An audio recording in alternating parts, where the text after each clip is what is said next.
Hysterectomy is the surgical removal of the uterus. It may also involve removal of the cervix, ovaries, fallopian tubes, and other surrounding structures. Usually performed by a gynecologist, hysterectomy may be total, removing the body, fundus, and cervix of the uterus, often called complete, or partial, removal of the uterine body while leaving the cervix intact, also called supracervical. It is the most commonly performed gynecological surgical procedure.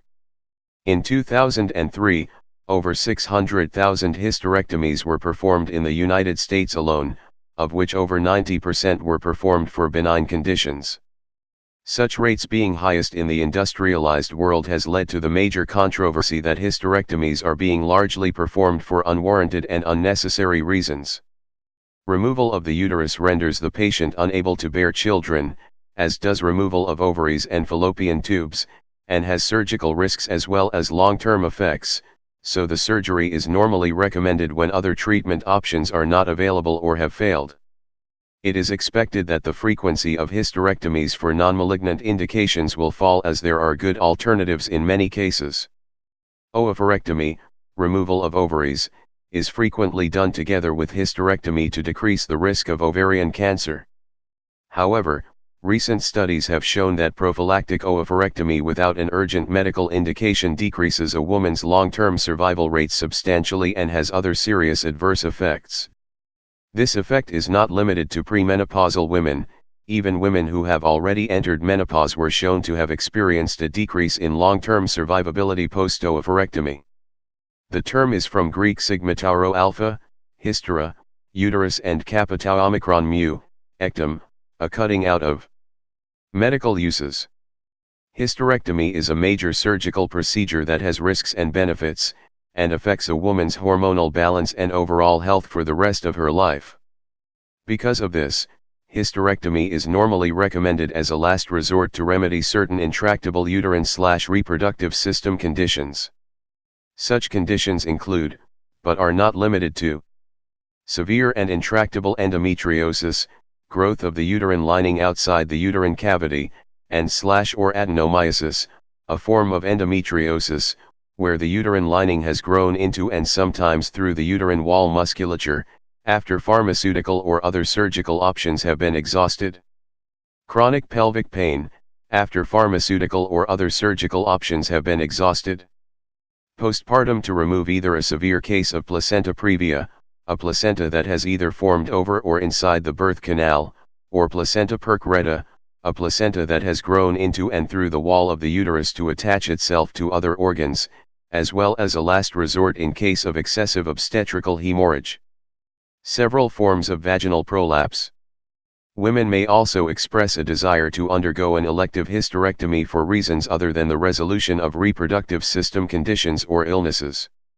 Some of the conditions under which a person may request to have a hysterectomy, or have one requested for her if the woman is incapable of making the request, for non-illness reasons include maybe as prophylaxis against certain reproductive system cancers, especially if there is a strong family history of reproductive system cancers, especially breast cancer in conjunction with BRCA1 or BRCA2 mutation, or as part of recovery from such cancers.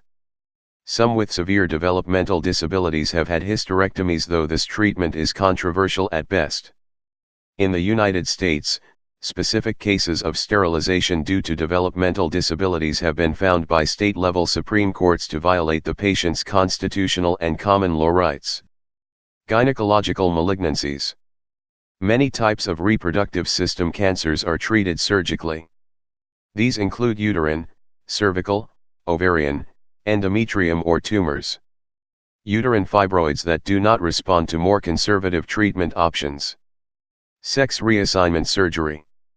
Elective hysterectomies with bilateral salpingo-oophorectomy are often performed either prior to or as a part of sex reassignment surgery for trans men. Some men choose to have this operation along with hormone replacement therapy in the early stages of their gender transition to avoid complications from heavy testosterone use while still having female hormone-producing organs in place, e.g., uterine cancer and hormonally induced coronary artery disease, or to remove as many sources of female sex hormones as possible in order to better pass during the real-life experience portion of their transition. Others prefer to wait until they have full bottom surgery, removal of female sexual organs and construction of male-appearing external anatomy, to avoid undergoing multiple separate operations. Adverse effects. Hysterectomy has, like any other surgery, certain risks and side effects. Mortality and surgical risks. In 1995, the short-term mortality, within 40 days of surgery, was reported at 0.38 cases per 1,000 when performed for benign causes. Risks for surgical complications were presence of fibroids, younger age, vascular pelvis with higher bleeding risk and larger uterus, dysfunctional uterine bleeding and parity. The mortality rate is several times higher when performed in patients who are pregnant, have cancer or other complications. Long-term effect on all-case mortality is relatively small. Women under the age of 45 years have a significantly increased long-term mortality that is believed to be caused by the hormonal side effects of hysterectomy and prophylactic oophorectomy. Approximately 35% of women after hysterectomy undergo another related surgery within 2 years.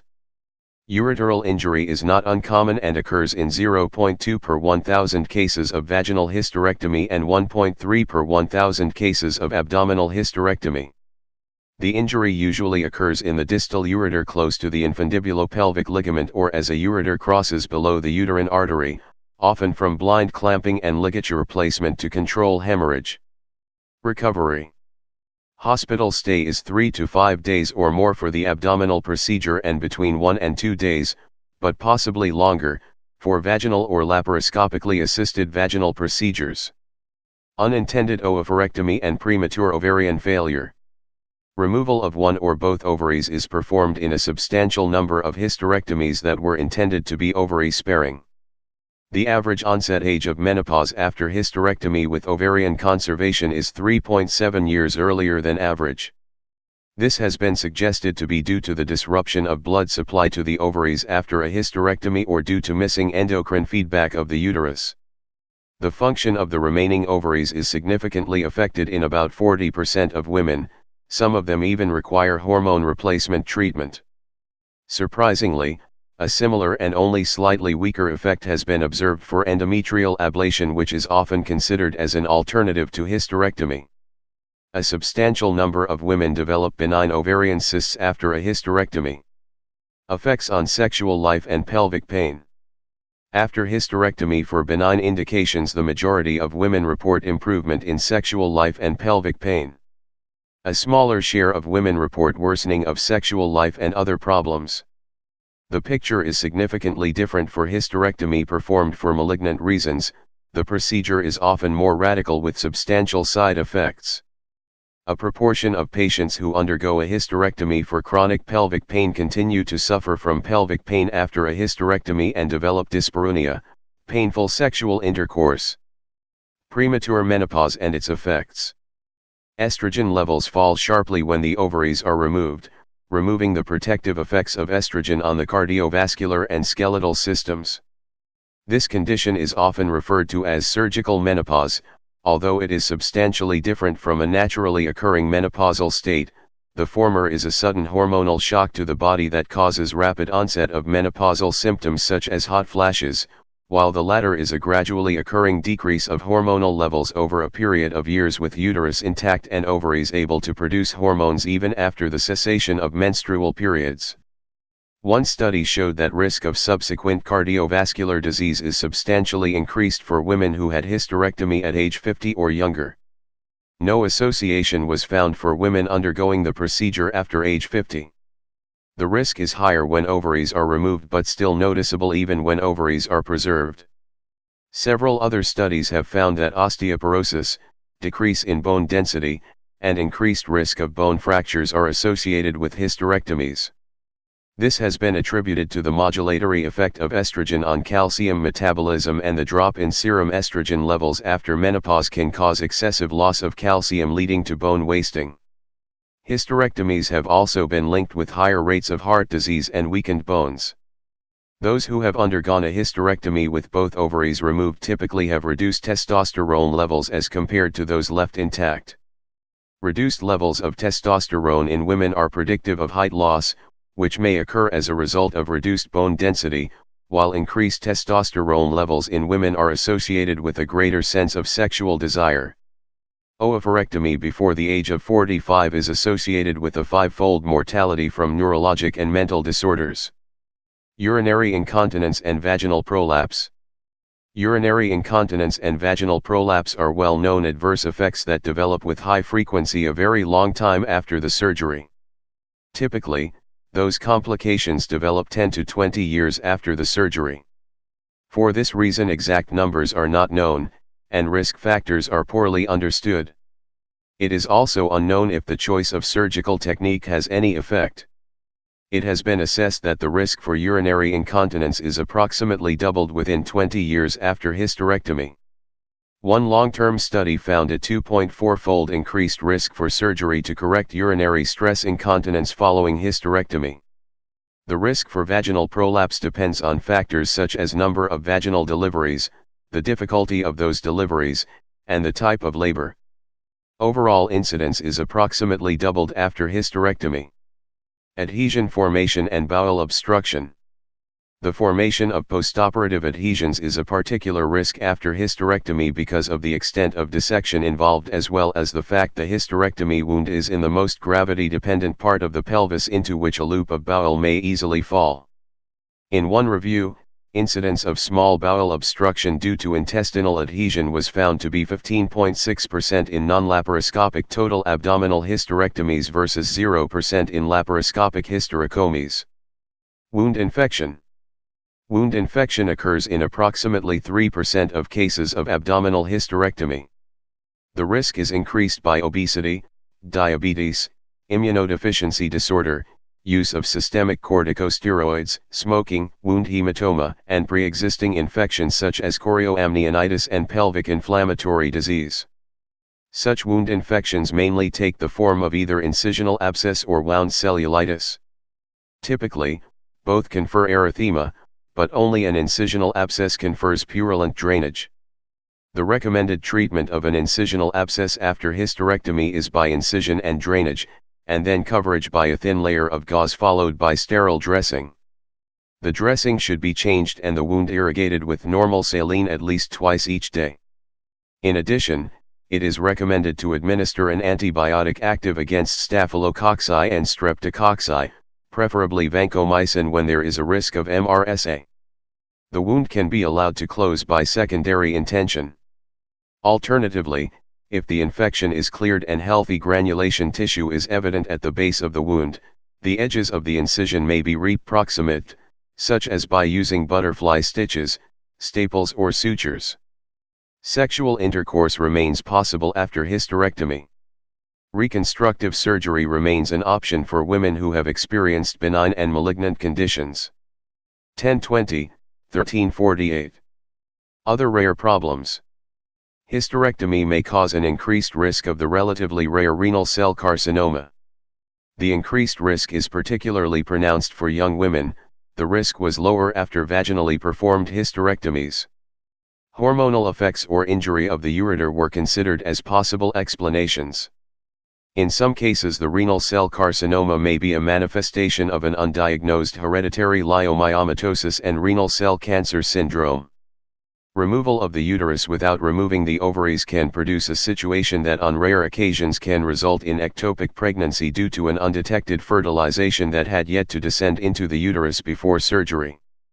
2 cases have been identified and profiled in an issue of the Blackwell Journal of Obstetrics and Gynecology. Over 20 other cases have been discussed in additional medical literature. There is possibly another case of ectopic pregnancy after hysterectomy that took place in 2016, although no additional information has been brought forward. On very rare occasions, sexual intercourse after hysterectomy may cause a transvaginal evisceration of the small bowel. Alternatives? Depending on the indication, there are alternatives to hysterectomy.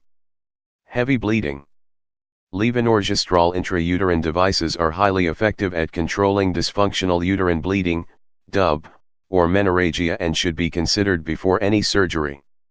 Menorrhagia, heavy or abnormal menstrual bleeding, may also be treated with the less invasive endometrial ablation, which is an outpatient procedure in which the lining of the uterus is destroyed with heat, mechanically or by radiofrequency ablation.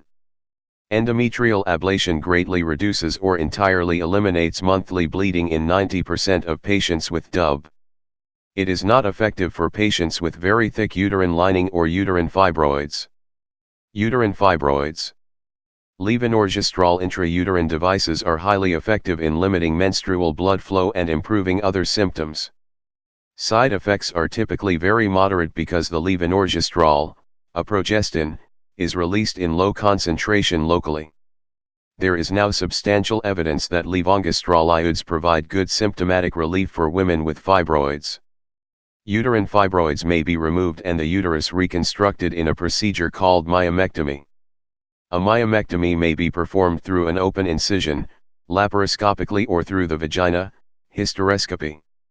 Uterine artery embolization, UAE, is a minimally invasive procedure for treatment of uterine fibroids. Under local anesthesia, a catheter is introduced into the femoral artery at the groin and advanced under radiographic control into the uterine artery. A mass of microspheres or polyvinyl alcohol, PVA, material, an embolus, is injected into the uterine arteries in order to block the flow of blood through those vessels. The restriction in blood supply usually results in significant reduction of fibroids and improvement of heavy bleeding tendency. The 2012 Cochrane review comparing hysterectomy and UAE did not find any major advantage for either procedure. While UAE is associated with shorter hospital stay and a more rapid return to normal daily activities, it was also associated with a higher risk for minor complications later on.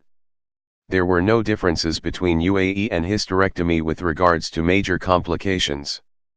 Uterine fibroids can be removed with a non-invasive procedure called magnetic resonance guided focused ultrasound, MRGFUS. Prolapse. Prolapse may also be corrected surgically without removal of the uterus. Types. Hysterectomy, in the literal sense of the word, means merely removal of the uterus. However, other organs such as ovaries, fallopian tubes, and the cervix are very frequently removed as part of the surgery. Radical hysterectomy, complete removal of the uterus, cervix, upper vagina, and parametrium. Indicated for cancer. Lymph nodes, ovaries, and fallopian tubes are also usually removed in this situation, such as in Wertheim's hysterectomy. Total hysterectomy, complete removal of the uterus and cervix, with or without oophorectomy. Subtotal hysterectomy, removal of the uterus, leaving the cervix in situ. Subtotal, supracervical, hysterectomy was originally proposed with the expectation that it may improve sexual functioning after hysterectomy. It has been postulated that removing the cervix causes excessive neurologic and anatomic disruption, thus leading to vaginal shortening, vaginal vault prolapse, and vaginal cuff granulations. These theoretical advantages were not confirmed in practice, but other advantages over total hysterectomy emerged. The principal disadvantage is that risk of cervical cancer is not eliminated and women may continue cyclical bleeding, although substantially less than before the surgery. These issues were addressed in a systematic review of total versus supracervical hysterectomy for benign gynecological conditions, which reported the following findings.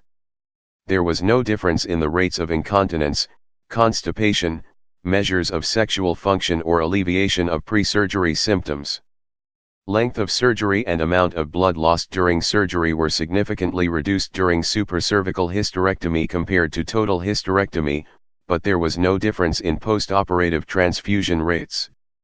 Febrile morbidity was less likely and ongoing cyclic vaginal bleeding 1 year after surgery was more likely after supracervical hysterectomy. There was no difference in the rates of other complications, recovery from surgery, or readmission rates. In the short term, randomized trials have shown that cervical preservation or removal does not affect the rate of subsequent pelvic organ prolapse. Supracervical hysterectomy does not eliminate the possibility of having cervical cancer since the cervix itself is left intact and may be contraindicated in women with increased risk of this cancer. Regular Pap smears to check for cervical dysplasia or cancer are still needed.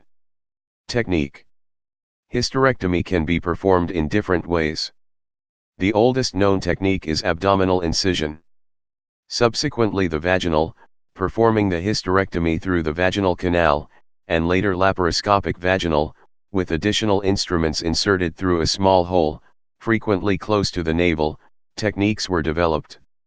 Abdominal hysterectomy. Most hysterectomies in the United States are done via laparotomy, abdominal incision, not to be confused with laparoscopy. A transverse, phalansteal, incision is made through the abdominal wall, usually above the pubic bone, as close to the upper hairline of the individual's lower pelvis as possible, similar to the incision made for a cesarean section. This technique allows physicians the greatest access to the reproductive structures and is normally done for removal of the entire reproductive complex. The recovery time for an open hysterectomy is 4 to 6 weeks and sometimes longer due to the need to cut through the abdominal wall. Historically, the biggest problem with this technique was infections, but infection rates are well controlled and not a major concern in modern medical practice. An open hysterectomy provides the most effective way to explore the abdominal cavity and perform complicated surgeries. Before the refinement of the vaginal and laparoscopic vaginal techniques, it was also the only possibility to achieve subtotal hysterectomy. Meanwhile, vaginal route is the preferable technique in most circumstances. Vaginal hysterectomy. Vaginal hysterectomy is performed entirely through the vaginal canal and has clear advantages over abdominal surgery such as fewer complications, shorter hospital stays and shorter healing time. Abdominal hysterectomy, the most common method, is used in cases such as after cesarean delivery, when the indication is cancer, when complications are expected, or surgical exploration is required. Laparoscopic assisted vaginal hysterectomy. With the development of laparoscopic techniques in the 1970s and 1980s, the laparoscopic assisted vaginal hysterectomy, LAVH, has gained great popularity among gynecologists because compared with the abdominal procedure it is less invasive and the post-operative recovery is much faster. It also allows better exploration and slightly more complicated surgeries than the vaginal procedure. LAVH begins with laparoscopy and is completed such that the final removal of the uterus, with or without removing the ovaries, is via the vaginal canal. Thus, LAVH is also a total hysterectomy. The cervix must be removed with the uterus. Laparoscopic assisted supracervical hysterectomy.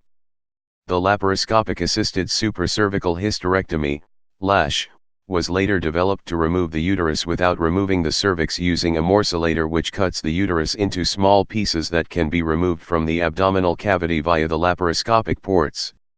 Total laparoscopic hysterectomy. Total laparoscopic hysterectomy, TLH, was developed in the early 90s by Prabhat K. Ahluwalia in upstate New York. TLH is performed solely through the laparoscopes in the abdomen, starting at the top of the uterus, typically with a uterine manipulator. The entire uterus is disconnected from its attachments using long thin instruments through the ports. Then all tissue to be removed is passed through the small abdominal incisions. Other techniques. Supracervical, subtotal, laparoscopic hysterectomy, LSH, is performed similar to the total laparoscopic surgery but the uterus is amputated between the cervix and fundus. Dual-port laparoscopy is a form of laparoscopic surgery using two 5 mm midline incisions. The uterus is detached through the two ports and removed through the vagina.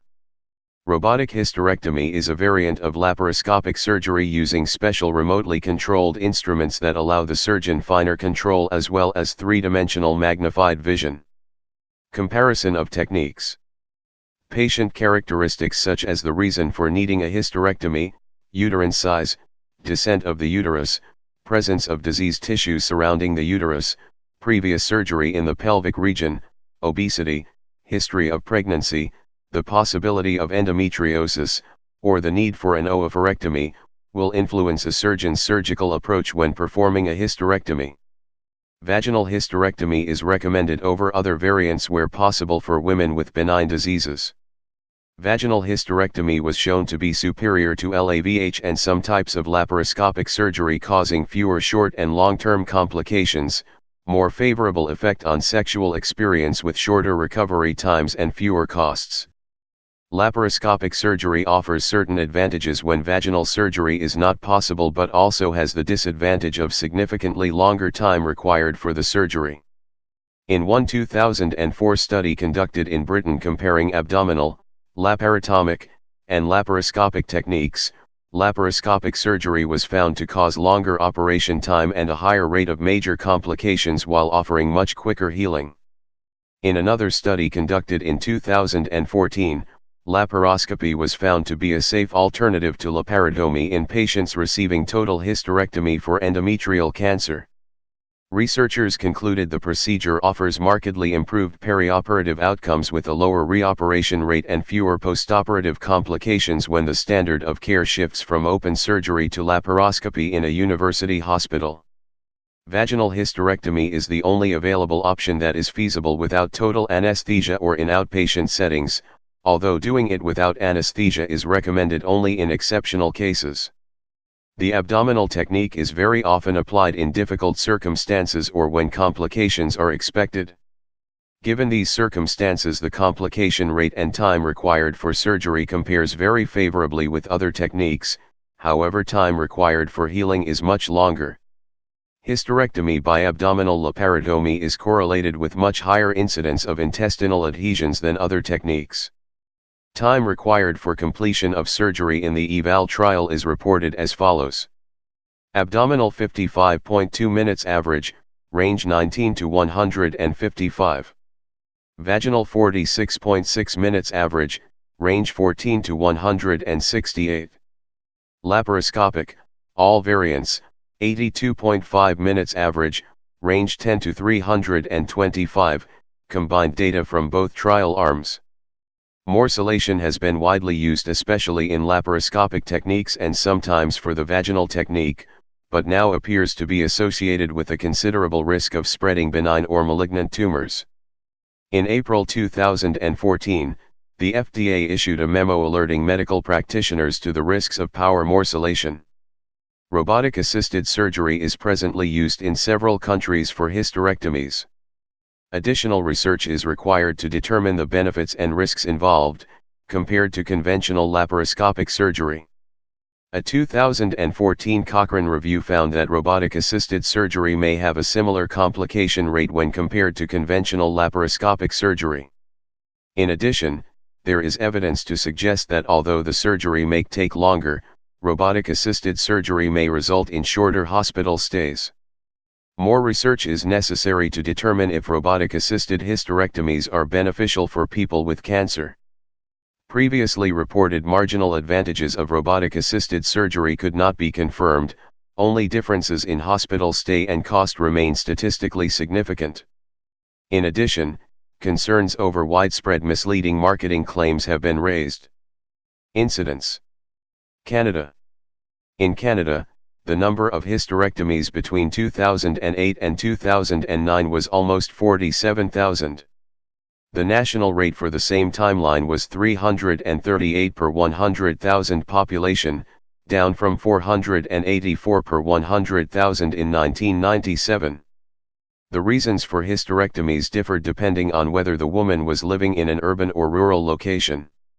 Urban women opted for hysterectomies due to uterine fibroids and rural women had hysterectomies mostly for menstrual disorders. United States. According to the National Center for Health Statistics, of the 617,000 hysterectomies performed in 2004, 73% also involved the surgical removal of the ovaries. In the United States, 1 in 3 women can be expected to have a hysterectomy by age 60. There are currently an estimated 22 million women in the United States who have undergone this procedure. According to the same source, hysterectomy is the second most common major surgery among women in the United States, the first is cesarean section.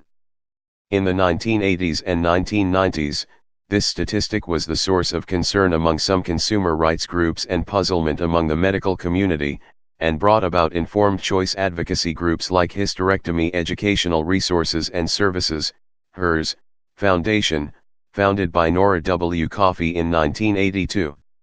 United Kingdom. In the UK, 1 in 5 women are likely to have a hysterectomy by the age of 60, and ovaries are removed in about 20% of hysterectomies. Germany. The number of hysterectomies in Germany has been constant for many years. In 2006, 149,456 hysterectomies were performed. Additionally, of these, 126,743, 84.8%, successfully benefited the patient without incident. Women between the ages of 40 and 49 accounted for 50% of hysterectomies, and those between the ages of 50 and 59 accounted for 20%. In 2007, the number of hysterectomies decreased to 138,164. In recent years, the technique of laparoscopic or laparoscopically assisted hysterectomies has been raised into the foreground. Denmark. In Denmark, the number of hysterectomies from the 1980s to the 1990s decreased by 38%. In 1988, there were 173 such surgeries per 100,000 women, and by 1998 this number had been reduced to 107. The proportion of abdominal supracervical hysterectomies in the same time period grew from 7.5 to 41%. A total of 67,096 women underwent hysterectomy during these years. Please subscribe and thanks for watching.